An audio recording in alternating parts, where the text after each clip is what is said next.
столкновение, вторая машина виновата. Вот это? Красная Приора, да. Водитель «Шевроле» уверял, он ехал по правилам. Двигался по улице Островского в сторону улицы Пушкина. Ему горел зеленый сигнал светофора, в том числе и на перекрестке с улицей Астрономическая. Поэтому смело поехал дальше. Но закончить маневр не смог. Буквально через пару метров в него влетела «Лада Приора». Водитель поворачивал налево, не увидел мою машину, начал оттормаживаться, я тоже начал оттормаживаться, вот так вышло. А у вас зеленый столкновение. У меня зеленый сигнал светофора был. Какой, не знаете? У него с этой стороны тоже зеленый, только он отсюда на поворот шел. Да. «Лада Приора» тоже двигалась по улице Островского, только в обратном направлении. На перекрестке с улицей Астрономическая водителю нужно было повернуть налево, в сторону Булака. По правилам он должен был пропустить встречные автомобили, но этого не сделал. Автомобили столкнулись практически лоб в лоб.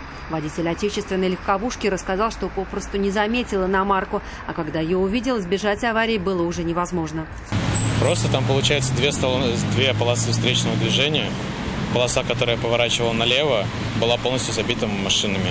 И, соответственно, за ней не было видно полосы машин, которые едут прямо.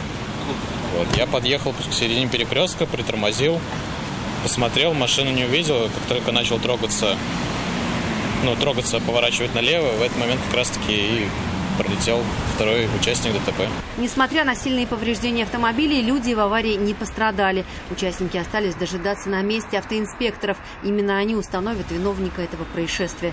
Юлия Гоголева, Елена Соляхова, Константин Бушуев. Вызов 112.